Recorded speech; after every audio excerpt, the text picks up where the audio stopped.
Guys, in this video I will explain about what is frame buffer.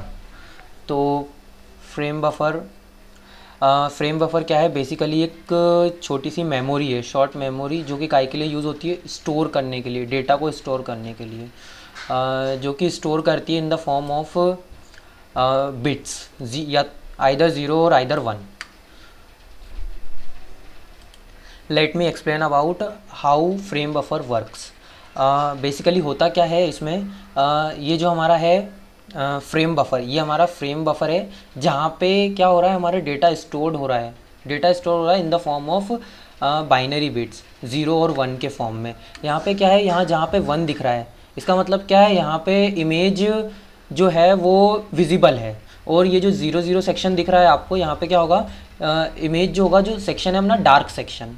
ठीक है, इसमें क्या होगा, सबसे पहले ये जो डेटा हमको दिया हुआ है, इसमें क्या होगा, ये सबसे पहले काय में जाएगा, अपना रजिस्टर्स में जाएगा। जितनी फ्रेम यहाँ पे यूज़ होगी, जितनी फ्रेम्स बफर होंगे अपने, उतने ही रजिस्टर्स यहाँ पे यूज़ होंगे। अभी हमारी फ्रेम कितनी है? वन फ्रेम है, तो यहाँ पे रजिस्टर कितना लगेगा? सिर्फ एक रजिस्टर लगेगा। ये क्या करेगा, यहाँ पे वन बाय वन यहाँ से बिट्स को लेगा और यहाँ पे इस पर आएगी ज़ीरो या वन, जो भी होगा बिट, वो ज़ीरो वन यहाँ पे पास होगा DAC को। ये क्या होता है? Digital to analogue converter. ये क्या अपना डिजिटल टू एनालॉग कन्वर्टर है। ये क्या करता है? कन्वर्ट करता है डिजिटल को एनालॉग में। और वैसे ही ये कहाँ जाएगा? अपना इलेक्ट्रॉनिक गन के पास। ये क्या हमारी इलेक्ट्रॉनिक गन है। इसमें क्या होगा, इलेक्ट्रॉनिक गन में ये क्या करेगा कि अगर यहाँ से मान लीजिए अगर वो ज़ीरो बिट आती है, तो उस केस में ये क्या करेगा, लाइट इमिट नहीं करेगा, लाइट इमिट नहीं करेगा। और अगर वन आता है तो लाइट इमिट करेगा, और लाइट इमिट करेगा तो इससे क्या होगा, यहाँ पे हमारी स्क्रीन पे, जो स्क्रीन है यहाँ पे क्या होगा, लाइट इमिट होगी तो वाइट सेक्शन आएगा। और अगर लाइट इमिट नहीं होगी तो क्या होगा, ब्लैंक या ब्लैक स्पॉट आएगा। ठीक है, तो ये आप जैसे देख सकते हैं, यहाँ जहाँ 111111 है, यहाँ पे क्या हुआ है, जैसे इसने रजिस्टर ने वन दिया, तो यहाँ पे डिजिटल टू एनालॉग कन्वर्टर ने यहाँ कन्वर्ट किया, और यहाँ पे इलेक्ट्रिक गन ने क्या करा, उनको गन थ्रो करी है मतलब। तो जैसे ही यहाँ पे वन आया, तो जहाँ जहाँ वन आया है, यहाँ पे क्या हुआ है, ये वाइट स्पॉट आया है, white white white white white, जिससे क्या हुआ है, यहाँ पे हमें इमेज क्या हो रही है, विजिबल हो रही है। ठीक है, तो ये पूरी वर्किंग है मतलब फ्रेम बफर की, कि किस तरीके से फ्रेम बफर में जो डेटा है, जो हमारा पिक्चर्स की जो इमेज है, वो किस तरीके से स्क्रीन पे डिस्प्ले होती है। तो अब मैं आपको बता देता हूँ फ्रेम बफर की बोलते तो content to right.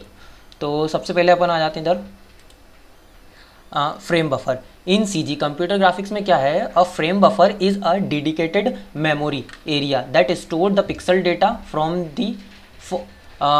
The image और the frames that are displayed on the screen. ठीक है, जो मैंने बताया था, मतलब क्या कि फ्रेम बफर क्या करता है, स्टोर करता है पिक्सल्स को, पिक्सल डेटा को, है ना, और जिससे क्या करते हैं, हम अपन इमेज डिस्प्ले करवाते हैं स्क्रीन पे। It play a crucial role in the rendering image in the both raster screen display and the modem graphic system। मतलब क्या है ये हमारी दो डिस्प्ले, स्क्रीन डिस्प्ले के टाइप्स हैं दो। इसको हम आगे पढ़ेंगे, रेस्टर स्क्रीन डिस्प्ले को।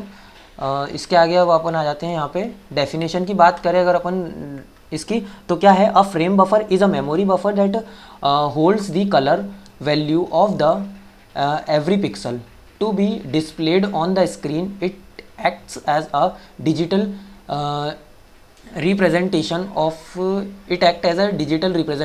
of what with appear on the monitor। ठीक है, ये तो सिंपल है, इसका कुछ भी नहीं है, ये तो सब की पॉइंट्स की बात करें तो क्या है, frame buffer located in the video memory. ठीक है, मतलब फ्रेम बफर कहाँ पे अवेलेबल होता है, वीडियो मेमोरी में, जो अपने रैम की वीडियो मेमोरी होती है ना, वहाँ पे अवेलेबल होता है। ठीक है, it store the pixel colours, वही सब है मतलब जो मैंने बताया आपको एज इट इज़।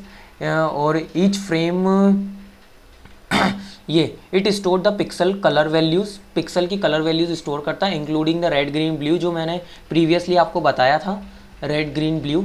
और उसके बाद ईच फ्रेम हर फ्रेम क्या करती है, 24 बिट कलर, 24 बिट कलर किसके बराबर होता है, 8 बिट्स ऑफ RGB। ठीक है, और इसके बाद अपन आ जाते हैं यहाँ पे द रिफ्रेश रेट डिटरमाइन। ये जो रिफ्रेश रेट क्या होता है, the refresh rate determine how often the frame buffer is read.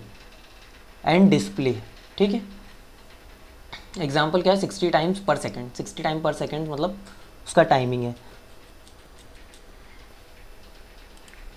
अब इसकी वर्किंग की बात करें तो मैंने आपको बता ही दिया है कि कैसे ये वर्क कर रहा है।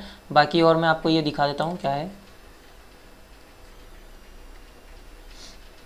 द CPU और द CGU, जहाँ पे ये फ्रेम का डेटा स्टोर्ड है, writes a pixel data to the frame buffer, ठीक है।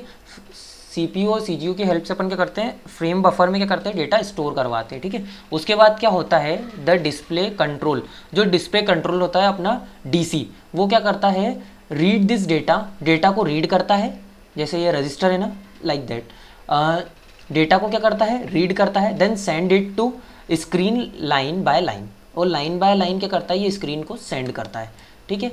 और उसके बाद क्या होता है, the screen updates according to the content of the frame buffer, frame buffer के हिसाब से क्या करता है, स्क्रीन अपन को डिस्प्ले करवाता है, काय के थ्रू, अपनी इलेक्ट्रॉनिक गन के थ्रू।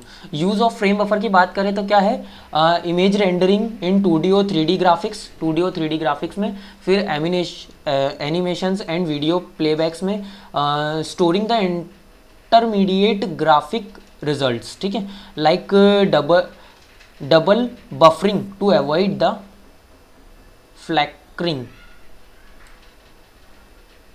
उसके बाद real time game graphics and simulations, ठीक है। उसके बाद एग्जांपल की बात करें, in display resolution of the 800x600 pixel with 24 bits colour, तो इसको कैसे होगा, the frame buffer must store 800x600x24, बोले तो कुछ इतनी बिट्स में अपना डेटा स्टोर्ड होगा, जो कि क्या होगा 1.44 MBs में, ठीक है। तो ये था हमारा फ्रेम बफर। इसके बाद पढ़ेंगे हम अपना नेक्स्ट टॉपिक। तब तक के लिए थैंक यू। वीडियो पसंद आई हो तो प्लीज़ लाइक करें एंड चैनल को सब्सक्राइब करना ना भूलें।